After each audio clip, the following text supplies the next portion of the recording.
그 자식들을 떠나 보내야 됩니다. 장가 보내고 시집 보내고도 아직도 끼고 있다면 그건 하나님의 주례사에 어긋나는 거예요. 떠나는 것 자체가 잘못은 아니에요. 여기 아들은 아버지에게 모든 상속을 받아가지고 떠난 것 자체는 잘못 아닙니다. 그런데 문제는 아버지의 뜻을 어기고 허랑방탕하게 살았다는 게 문제지.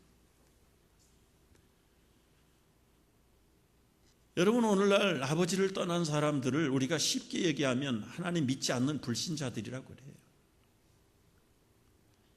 불신자라고 다 허랑방탕하게 삽니까? 그렇지 않습니다. 도덕적인 사람도 있고요, 얼마나 윤리적으로 양심적으로 깨끗하게 사는 사람들이 많습니까? 이웃을 위해서 얼마나 선한 일을 많이 해서 심지어 노벨상을 받는, 평화상을 받는 사람도 수십 명이 됩니다. 그런데 문제는 그들이 선행을 했는가, 깨끗하게 살았는가, 윤리적이냐 도덕적이냐, 그것이 문제가 아니라 성경이 말하는 죄의 개념은 아버지의 뜻을 버리고 떠났다는 것입니다. 떠났다는 것. 아버지를 떠나서 윤리적으로 살았는데 우리가 왜 손가락질을 받고 책망을 받아야 되느냐? 왜 우리가 하나님의 복을 받지 못하느냐? 믿는다고 하면서 아버지라고 부르면서 믿지 않는 사람보다 더 험하게 사는 사람도 많던데, 참 이 갈등이 우리 믿는 사람에게도 있고 믿지 않는 사람에게도 있는 거예요. 그래서 믿지 않지만 착하게 사는 사람들에게 예수 믿으라고 그러면 대려 큰 소리 칩니다. 당신들이나 싸우지 말고 잘 믿으시오. 우린 법이 없어도 삽니다. 맞는 것 같은데 근본적인 문제를 그들은 모르는 거예요. 여러분, 인생의 실존이 무엇입니까? 하나님 없는 철학, 하나님 없는 도덕, 하나님 없는 교육은 사람을 고차원의 지능적인 버림받은 사람들로 만드는 거예요. 제가 너무 극단적으로 설명하나요? 반대쪽에서 이 얘기를 해보십시다. 비록 그 아버지의 아들이지만 못난 아들일 수 있어요. 옆집의 아이는 착하고 공부도 잘해요. 내 아들은 공부도 못하고 말썽꾸러 낄 수 있어요. 그러나 여러분, 아버지와 아들의 혈연적인 관계는 이 아들을 100명 있어도 쓸데없는 것입니다. 이런 비근한 예를 통해서 우리는 잘 분별을 해보셔야 돼요. 안 믿는 사람들도 이런 면에서 좀 깨달음이 있어야 됩니다. 성경이 말하는 죄는 착하냐 안 착하냐, 싸우냐 안 싸우냐, 선행을 했냐 안 했냐, 그거 먼저 따지는가? 아버지하고의 관계가 끈끈하게 맺어져 있느냐, 아니면 아버지의 관계를 무시하고 자기 마음대로 나가서 사느냐, 이게 성경이 말하는 죄의 성격입니다. 많은 사람들은 자기가 소유가 있는 한은 고상한 생활을 하고 살아요. 착한 일도 하고 구제도 하고 인간적인 사랑과 휴머니즘을 구현해가면서 얼마든지 삽니다. 그러나 여러분, 아버지하고의 관계, 하나님하고의 관계는 아무 관계가 없는 사람들이. 오늘 여기 인간의 실존이라는 게 무엇입니까? 아버지하고의 관계가 끊어져 버리니까 아무리 가지고 있어도, 아무리 먹어도 배가 부른 거 아니에요. 아무리 고급 음료를 마셔도 인생의 목마름이 해결되지 않습니다. 많이 쌓았고 많이 성취했는데도 진정한 행복이 없고, 돌아보면 허무요, 돌아보면 무의미한 가운데 빠져 있다는 자신을 보게 되는 거예요. 여러분, 대개 보십시오. 자기 스스로 생애를 포기하는 사람은, 부유한 사람들이 그렇지, 생존에 허덕거리는 사람 죽을 생각 안 합니다. 넉넉하고 다 이룰 거 가질 거 다 가졌는데도 그 속에 진정한 의미가 없고 너무 허탈하고 가지면 가질수록 무의미한 허무한 삶 때문에 그냥 가는 거예요.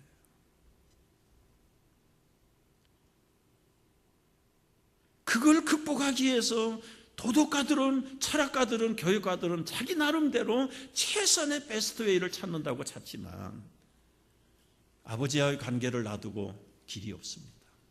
아무리 행복한 지름길이 세상에는 없습니다. 여러분, 이 부분을 많은 사람들이 놓치고 있는 거예요.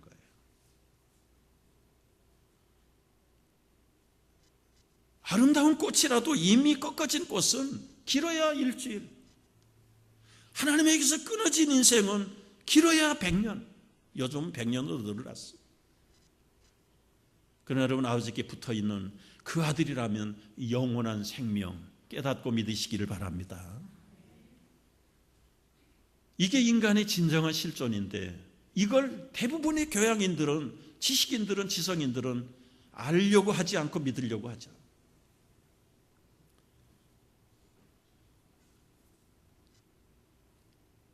내가 어떤 존재인가, 정말 하나님의 형상으로, 하나님의 모양으로 지음을 받은 나의 존재라는, 특별한 존재라는 사실을 깨달아요. 그래서 언제나 여러분, 이 신앙적인 정체성을 확고하게 붙잡아야 돼요. 이게 없는 사람은요, 좀 전하기 충격적인 이야기지만 우리 몇 주 전에 유영기 선교사님 오셨잖아요. 선교사 케어하시는 분이 있어요. 공개할 수 없는 비극. 선교사가, 목사가 자살을 해요. 왜 그럴까? 왜 그럴까요? 이 하나님의 자녀라고 하는 이 굳건한 정체성이 흔들릴 때는 세상에 아무 붙잡을 게 없는 거예요. 현실이 커 보이고 이 발등에 떨어진 엄청난 삶의 무게들 때문에 하나님의 자녀라고 하는 정체성이 없어질 때는 손들고 마는 거, 포기하고 마는 거. 직분이 목사든 선교사든 장로든 할 수 없고, 수많은 자살자들 가운데 교회 직분자들이 얼마나 많은지 몰라요. 여러분, 아버지가 있는 한은, 그 아버지가 무능한 아버지가 아닌 이상은 어떤 아들이 포기하고 살까요? 우리가 이 신앙의 정체성을 분명하게 붙잡아야 됩니다. 우리 육신의 아버지는 때로는 무능해요. 요청해도 자녀들의 요구를 다 들어주지 못해요. 한계가 있어요. 그러나 여기에 나타나는 아버지 비유되신 하나님은 무궁하신 아버지. 아들이 달라고 하면 언제든지 풍성하게 주세요. 상속을 달라는데, 상속은 여러분 죽은 다음에 주는 것인데 살아서도 상속을 줘버려요. 가서 다 까먹고 돌아왔는데 더 많은 것으로, 더 좋은 것으로 채워주시는 풍성하신 아버지가 나의 아버지요 우리의 하나님이신 것을 굳게 믿으시기를 바랍니다. 이 정체성이 있으면 위기 가운데서 흔들리지 않았어요. 여러분, 미국의 유명한 신학교 가운데 달라스 신학교라는 데가 있어요. 1924년에 시작된 신학교인데 초창기에는 다 어려운 가운데 시작을 해요. 신학교를 만들어 놓고 너무 경제적인, 재정적인 위기에 봉착을 했어요. 이제 이걸 약속대로 갚아주지 못하면 학교가 파산이 되고 채권자 손에 다 넘어가게 돼 있어요. 총장과 교직원, 목사, 교수들이 다 모여가지고 할 일이 기도밖에 할 게 없어요. 열심히 기도하고 총장이, 목사님이 이렇게 기도했어요. 하나님, 시편 50편에 약속하셨죠. 천산의 모든 짐승들이 다 여호와의 것이라고 그러셨죠. 호세아서에 말씀하셨죠. 천산의 은금이 다 여호와의 것이라고 말씀하셨죠. 하나님, 이 텍사스 달라스에는 얼마나 솥대가 많습니까? 저들의 솥대들을 팔아서라도 하나님의 학교를 도와주시기를 바랍니다. 그렇게 하실 줄로 믿습니다. 아멘 했는데 막 문을 두드리는데 처음 놓고 소리가 아니에요. 아까부터 계속 문을 두드리고 있는데 기도 소리에 노크 소리를 못 들었어. 열어줬더니 카우보이 복장을 한 신사가 한 분 찾아 들어왔어. 제가 2트럭의 솥대를 오늘 갖다가 팔았습니다. 그리고 현찰을 만들어서 집으로 돌아가는데 하나님께서 신학교가 급하다고 말씀을 하십니다. 그래서 이 섭한 돈을 가지고 왔습니다. 할렐루야. 그래서 여러분, 위기 가운데 달라스 신학교가 오늘까지 명맥을 유지하게 됐다. 이런 얘기는 비일비재한 얘기 아니겠어요? 여러분, 과거의 삶 속에서도 크고 작은 간증들을 체험해 보지 않았습니까? 그렇다면 현실이 어렵고 위기 가운데 봉착했다고 해서 요청만 하면, 하나님께 부탁만 하면, 아버지께만 원하시면 그분은 언제든지 주실 수 있는 분이 나의 아버지인데 무슨 야코가 죽을 게 있어? 무슨 기가 죽을 게 있어? 이런 아버지를 분명하게 붙들고 나가는 하나님의 든든한 자녀들 되시기를 축복합니다. 불행하게도 이 집을 나간 아들은 허랑방탕에서 아버지의 뜻을 다 거스리고 그저 살아. 그 결과가 뭡니까? 돼지가 먹는 지엽 열매도 못 얻어먹고 허기진 배를 굶은 채 굶어 죽기 직전이에요. 그때 그는 생각을 하는 거예요. 우리 아버지는 얼마나 품꾼들이 많은가. 우리 아버지의 품꾼들은 적어도 배는 골치 않지. 내가 무슨 면목으로 아들의 자격을 가지고 가겠는가.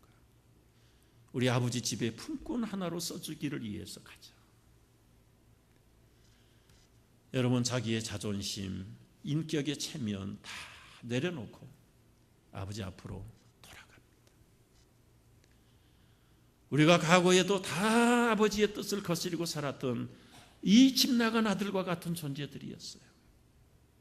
내 지성이, 내 인격이 그래도 법이 없어도 사는 선한 사람이었는데 예수를 왜 믿어야 돼? 왜 아버지를 찾아야 돼? 그 결과가 뭡니까? 돼지치는 그런 천박한 사람의 신세는 되지 않았으나 정신적으로, 심리적으로, 영적으로 볼 때는 거의 버금가는 사람들이지. 더 이상 살만한 가치가 없고 소망이라는 게 없고 그저 이렇게 먹고 살다가 겨우 그저 명맥만 유지하다가 허무하게 끝나버릴 인생을 바라볼 때 견디지 못하고 이웃의 권유를 통해, 아버지의 부름을 통해 우리는 돌아온 사람들이. 여러분, 돌아가는 것은 유턴한다는 말이에요.